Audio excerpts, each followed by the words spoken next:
गंगापुर गांव में सेठ धनराज नाम का एक अमीर आदमी अपनी पत्नी शांति और 10 साल की बेटी ईशा के साथ रहता था। सेठ धनराज व्यापार का काम करता था, जिससे उसके घर का गुजारा होता था। सेठ धनराज बहुत ही गुस्से वाला और जिद्दी आदमी था। वो ईश्वर से हमेशा प्रार्थना किया करता था कि उसकी पत्नी एक लड़के को जन्म दे, लेकिन उसकी पत्नी एक लड़की को जन्म देती है, जिससे धनराज को बहुत गुस्सा आता है। इसलिए वो शांति को दोषी मानता है और इसी वजह से वो अपनी बेटी ईशा से भी नफरत करता था। जब सेठ धनराज की पत्नी दूसरी बार गर्भवती हुई तो वो गुस्से में अपनी पत्नी से बोला, इस बार लड़का होना चाहिए, वरना तुम्हारे लिए अच्छा नहीं होगा। मैं अपनी पहली बेटी से ही बहुत परेशान हूँ। अगर इस बार भी लड़की हो गई तो अनर्थ हो जाएगा। मैं तुम्हें अपने घर से निकाल दूंगा। अरे लड़की होने का फायदा ही क्या है? मैं ईशा को 10 साल से खिला रहा हूँ, पिला रहा हूँ, और फिर बड़े होने के बाद वो किसी दूसरे घर चली जाएगी। इसको इतना खिलाने का पिलाने का क्या फायदा, जब इसे दूसरे घर ही जाना है। तुम हमेशा मुझे दोष क्यों देते हो? बेटी या बेटा होना मेरे हाथ में नहीं है, वो तो ईश्वर की देन है। और वैसे भी बेटी नसीब वालों को होती है। बेटियों का भी अपना महत्व है, वो भी घर की रौनक होती है। मुझे ऐसा नसीब नहीं चाहिए, मुझे सिर्फ इस बार लड़का चाहिए, समझी तुम? मैं चाहता हूँ कि मेरा नाम और खानदान आगे चले, लेकिन तुम्हें ये समझने में कोई रुचि ही नहीं है। आप हमेशा हम दोनों माँ बेटी पर गुस्सा करते रहते हैं। आपने कभी ईशा से प्यार से बात नहीं की। वो हमारी इकलौती बेटी है। जब इसकी शादी हो जाएगी तो वो क्या सोचेगी कि मेरे पिताजी ने मुझे कभी प्यार नहीं किया, हमेशा नफरत की नजर से देखते रहे। उसी बात का तो दुख है कि ये अपने घर चली जाएगी। अगर ईशा लड़की ना होकर लड़का होता तो आज मेरे सुख दुख में मेरा साथ देता और मेरा वंश भी आगे चलाता। लेकिन तुम जैसी पत्नी के होते हुए मुझे बेटा नसीब नहीं हो सकता। आप ये कैसे बेहुदा बात कर रहे हैं? ईश्वर का शुक्र अदा करा करो। कम से कम ईश्वर ने हमें औलाद का सुख तो दिया है। इस दुनिया में ऐसे बहुत से लोग हैं जो बे औलाद हैं। ईश्वर ने उन्हें माँ बाप बनने का सुख नहीं दिया। लड़कियाँ तो लक्ष्मी का रूप होती है। तुम मुझे इन फालतू की बातों में मत उलझाओ। मेरी बात कान खोल के अच्छी तरह से सुन लो। अगर इस बार बेटी हुई तो मैं तुम्हें इस घर में नहीं रहने दूंगा और ईशा का भी गला घोट दूंगा। उसके बाद दूसरी शादी कर लूंगा। मेरी इस बात को अच्छी तरह से याद रखना। अगर तुमने फिर से लड़की को जन्म दिया तो मैं तुम दोनों को नहीं छोड़ूंगा। इतना कहकर सेठ धनराज गुस्से में घर से बाहर चला जाता है। अपने पति की बातें सुनकर शांति रोने लगती है। उसके रोने की आवाज सुनकर मोहल्ले की एक महिला उसके घर आ जाती है। वो शांति से कहती है, क्या हुआ शांति बहन, तुम रो क्यों रही हो? कोई बात हो गई है क्या? बात तो रोज ही होती है। ईशा के पिताजी कह रहे थे कि इस बार बेटा होना चाहिए, वरना तुम दोनों माँ बेटी को घर से निकालकर दूसरी शादी कर लूंगा। बहन तेरा पति भी हद करता है। औलाद तो ईश्वर के आशीर्वाद से मिलती है। बेटा या बेटी पैदा करना क्या इंसानों के हाथों में है? बच्चे तो खुशियों का प्रतीक होते हैं। हमें उन्हें प्यार और शिक्षा देने पर ध्यान देना चाहिए। बेटा हो या बेटी, इस बात से कोई मतलब नहीं रखना चाहिए। लेकिन मेरे पति इस बात को मानने के लिए तैयार ही नहीं है। उन्हें तो लड़की के नाम से ही चिढ़ है।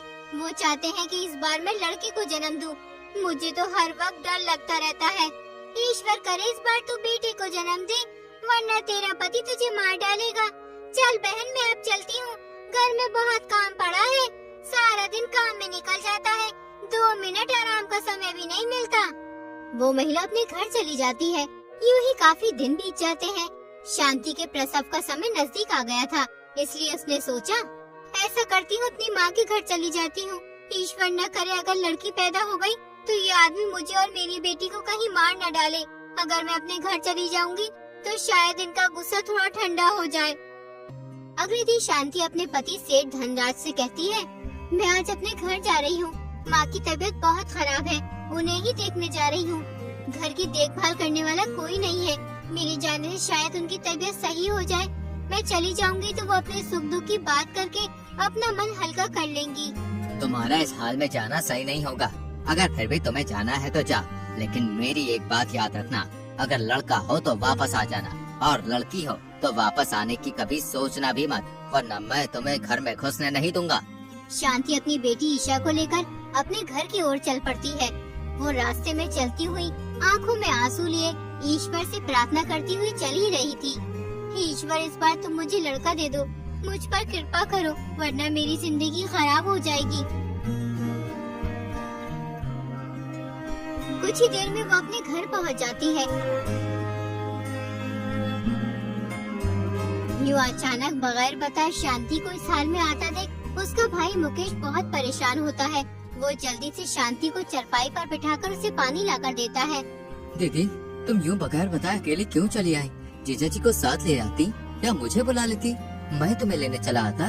हाँ बेटी, मुकेश सही कह रहा है, इस हाल में तेरा अकेले आना सही नहीं है। शांति उन दोनों की बातों का कोई जवाब नहीं देती और चुपचाप बैठी रहती है। तू इतनी उदास क्यों है बेटी, कुछ बोलती क्यों नहीं? नहीं माँ, मैं उदास नहीं हूँ, रास्ते में आते हुए थोड़ी थकावट हो गई है, बस इसलिए चुप हूँ। शांति की बेटी ईशा छोटी थी लेकिन वो समझदार बहुत थी, इसलिए वो अपनी नानी से बोली, नानी माँ झूठ बोल रही है, माँ पिताजी के डर से यहाँ आई है। एक दिन पिताजी माँ से कह रहे थे कि अगर इस बार लड़की हुई तो मैं तुम्हें घर से निकालकर दूसरा विवाह कर लूँगा। पिताजी हर वक्त माँ पे गुस्सा करते रहते हैं, वो मुझे भी बहुत गुस्सा दिखाते हैं। ये क्या बदतमीजी है ईशा, तुमसे मैंने कितनी बार कहा है कि जब बड़े बात कर रहे होते हैं तो उनके बीच में नहीं बोलना चाहिए। तुम्हें एक बार का कहा हुआ समझ नहीं आता, समझ ज्यादा चलने लगी है। बेटी तू बच्ची को क्यों डांट रही है? जो उसने देखा और सुना वही तो बता रही है। तू तो कभी अपने दिल का हाल बताती नहीं है, हर वक्त बस गम में घुलती रहती है। देख क्या हाल कर लिया है अपना, पता नहीं कुछ खाती पीती हुई है या नहीं। देख शांति, जो भी बात है तू सच सच बता दे। अपनी माँ और बेटी की ये बात सुनकर शांति रोने लगती है। फिर उसने अपने पति की सारी बात अपनी माँ और भाई को बताई। धनराज ऐसा तो न था, फिर उसे अब क्या हो गया है जो एक लड़के की वजह से तुझे इतना परेशान कर रहा है? लड़का या लड़की होना मनुष्य के हाथ में थोड़ी ना है, ये सब कुछ ईश्वर के हाथ में है। मैं सब जानती हूँ माँ, लेकिन इन बातों को उन्हें कौन समझाए? उन्हें तो बस एक ही बात की रट लगी हुई है कि ये लड़का चाहिए, वरना मैं घर में घुसने नहीं दूंगा। अपनी बेटी की ये दशा देखकर बुढ़िया और उसका बेटा सोच में पड़ गए। बुढ़िया सोचने लगी, इस समस्या से छुटकारा कैसे पाया जाए। यूं ही कुछ दिन बीत जाते हैं। एक दिन सेठ धनराज अपने घर में अकेला होता है, तभी एक बूढ़ा आदमी उसके घर आया और सेठ धनराज से बोला, बेटा मैं बहुत ही भूखा हूँ, 2 दिन से कुछ नहीं खाया, कल से भोजन की तलाश में भटक रहा हूँ। बहुत से लोगों से खाना मांगा लेकिन किसी ने भी मुझे खाना नहीं दिया। मैं दर दर की ठोकरें खा रहा हूँ जिससे मैं अपना पेट भर सकूं। मेरी हालत इतनी बुरी हो गई है कि मुझे कुछ समझ नहीं आ रहा कि मैं क्या करूं। बेटा मुझे पूरी उम्मीद है तुम मेरी मदद जरूर करोगे, मुझे कुछ खाने को दे दो, ईश्वर तुम्हारा भला करेगा। बाबा मेरे घर में अभी खाने को कुछ भी नहीं है, मैं भी सुबह से भूखा ही हूँ क्योंकि मेरी पत्नी अपने मायके गई हुई है। मैं भी ज्यादातर अपने मित्रों के घर ही खाना खाता हूँ या फिर बाहर से मंगा कर खाता हूँ। पत्नी के घर पर न होने से मुझे भी खाने में बहुत दिक्कत हो रही है, लेकिन मैं तुम्हें अपने घर से भूखा जाने नहीं दूंगा। तुम थोड़ी देर मेरा इंतजार करो, मैं अभी तुम्हारे लिए खाना लेकर आता हूँ। सेठ धनराज जल्दी से एक दुकान पर जाता है। उस दुकान से खाना खरीदकर उस बूढ़े आदमी को ले जाकर दे देता है। बूढ़ा आदमी उस खाने को ऐसे खाता है जैसे उसने वर्षों से कुछ नहीं खाया हो। खाना खाकर वो धनराज को बहुत दुआ देता है। बेटा तुम बहुत ही भले इंसान हो, तुमने मुझे खाना ला के खिलाया, मैं तुम्हारा ये एहसान जिंदगी भर नहीं भूलूंगा। वैसे बेटा तू मुझे एक बात बता, तेरी पत्नी मायके क्यों चली गई? जब तुझे इतनी परेशानी हो रही है तो तू उसे ले क्यों नहीं आता, या फिर वो तुझे छोड़ के चली गई? बाबा मेरी पत्नी मुझे छोड़ के नहीं गई है, वो अपनी माँ से मिलने गई है। मेरी पत्नी गर्भवती है और जल्द ही वो एक पुत्र को जन्म देगी। बेटा तू इतने विश्वास के साथ कैसे कह सकता है कि तुम्हारी पत्नी पुत्र को ही जन्म देगी? हो सकता है कि वो पुत्री को जन्म दे। बाबा मेरी पत्नी पुत्र को ही जन्म देगी, वरना मैं उसका कभी मुंह नहीं देखूंगा, उसे कभी अपने घर में घुसने नहीं दूंगा। पड़ी रहेगी जिंदगी भर अपने मायके, कभी उसे लेने नहीं जाऊंगा। बेटा एक बात याद रखना, पुत्र या पुत्री इंसान के हाथ में नहीं है, ये सब ईश्वर के हाथ में है। तुम्हारी पत्नी गर्भवती है, इसलिए मुझे तुम्हारे घर में शुभ लक्षण नजर आ रहे हैं। बाबा शुभ लक्षणों से आपका क्या मतलब है? मैं आपकी बात कुछ समझा नहीं। बेटा बहुत जल्दी तुम्हारे घर एक पुत्री का जन्म होगा, उसके जन्म होते ही तुम बहुत अमीर हो जाओगे, क्योंकि ईश्वर ने तुम्हारी पुत्री के नसीब में बहुत धन दौलत रखी है। उसके पैदा होते ही तुम माला माल हो जाओगे। इसलिए बेटा, कभी भी पुत्र पुत्री में अंतर मत करना, क्योंकि सब अपने नसीब का अपने साथ लेकर आते हैं। बाबा, क्या आप सही कह रहे हैं? मेरी बेटी इतनी नसीब वाली है जिसके पैदा होते ही मेरे घर में पैसा ही पैसा हो जाएगा। हाँ बेटा, लक्ष्मी खुद चलकर तुम्हारे घर आ रही है। तुम्हारे दिन बदलने वाले हैं। तुम्हारी बेटी तुम्हारा भाग्य खोल देगी। बस तुम हमेशा उसका ध्यान रखना, कभी भी उसकी आंखों में आंसू मत आने देना। अगर कभी उसकी आंखों में आंसू आए तो तुम्हारे घर में मुसीबत आ जाएगी। लेकिन अगर तुमने उसे खुश रखा तो कभी भी तुम्हारे घर में धन दौलत की कमी नहीं होगी। बूढ़े आदमी की बात सुनकर धनराज को अपनी गलती का एहसास हो गया। उसने बूढ़े बाबा से आशीर्वाद लिया और उनसे वादा किया और फिर वो सोचने लगा, मैं कितना निर्दयी हूँ।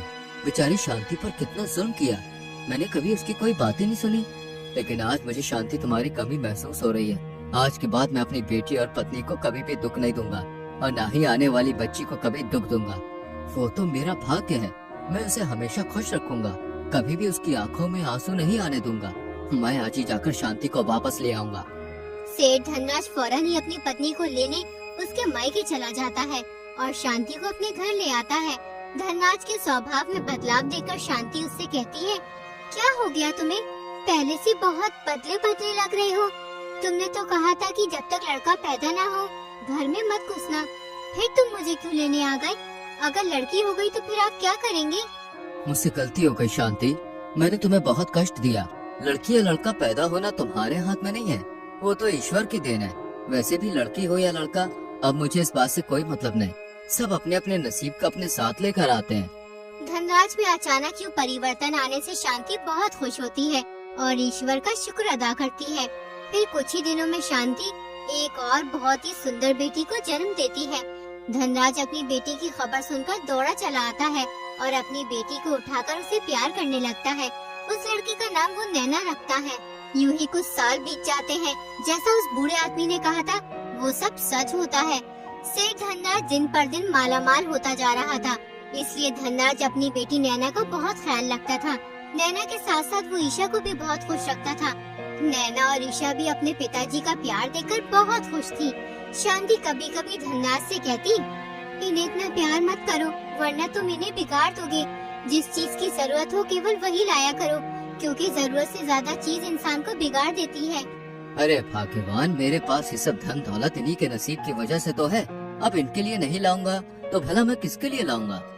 हाँ, कह तो आप सही रहे हो। हमारी बेटियों ने तो हमारा भाग्य ही बदल कर रख दिया। इनकी वजह से आज हमारे पास सब कुछ है। यूं ही कई वर्ष बीत जाते हैं। अब दोनों लड़कियां बड़ी हो जाती हैं। एक दिन शांति अपने पति से कहती है, हमारी बेटियां बड़ी हो गई हैं, हमें इनकी शादी की फिक्र करनी चाहिए। लड़की की शादी जितना जल्दी हो जाए उतना ही अच्छा है। तुम सही कह रही हो शांति, मैं कोई अच्छा सा लड़का देखकर ईशा की शादी जल्द ही कर दूंगा। सेठ धनराज ने कुछ ही दिनों के अंदर अपनी बेटी ईशा की शादी कमल नाम के लड़के से कर दी। कमल बहुत ही अच्छा लड़का था। वो ईशा का हमेशा ध्यान रखता था। ईशा के शादी के कुछ दिन के बाद शांति अपने पति से बोली, देखो जी, हमने अपनी एक बच्ची की तो शादी कर दी। ईश्वर की दुआ से वो अपने ससुराल में बहुत खुश है। अब हमें अपनी बेटी नैना की भी शादी कर देनी चाहिए। देखो शांति, तुमने मुझसे ईशा की शादी के लिए कहा था, इसलिए मैंने उसकी शादी कर दी। लेकिन मैं नैना की शादी हरगिज नहीं कराऊंगा। ये तुम कैसी बातें कर रहे हो? तुम नैना की शादी क्यों नहीं करना चाहते? ऐसा उसने कौन सा गुनाह कर दिया है जिस वजह से तुम उसकी शादी नहीं कराना चाहते? नैना मेरा भाग्य है। अरे जब से वो पैदा हुई है तब से मुझे कभी भी धन की कमी नहीं हुई है। तुम भी इस बात को अच्छी तरह से जानती हो। हमारे पास आज जो कुछ भी है वो सब नैना की वजह से है। अगर मैंने नैना की शादी कर दी तो मैं गरीब हो जाऊंगा। अगर तुम उसकी शादी नहीं करोगे तो फिर वो बूढ़ी हो जाएगी। दिनों दिन उसकी उम्र बढ़ ही रही है। तुम अपनी बकवास बंद करो। अभी उसकी उम्र ही क्या है, सिर्फ 20 साल की हुई है। अरे जब सही वक्त आएगा तब सोचा जाएगा इस बारे में। धनराज की ये बेटों की बातें सुनकर शांति को बहुत आश्चर्य होता है। फिर वो अपने भाई मुकेश को बुलाती है। तुम्हारे जीजाजी को पता नहीं क्या हो गया है, नैना की शादी करने को तैयारी नहीं है। दिनों दिन उसकी उम्र बढ़ती ही जा रही है। कहते हैं नैना मेरा भाग्य है, अगर मैंने उसकी शादी कर दी तो मैं गरीब हो जाऊंगा। दीदी तुम बिल्कुल चिंता मत करो, मैं जीजा जी से बात करूंगा और ईश्वर ने चाहा तो जल्द ही नैना की शादी भी हो जाएगी। वैसे जीजा जी कहाँ पे हैं? पता नहीं कहाँ है, सुबह से घर नहीं आए हैं।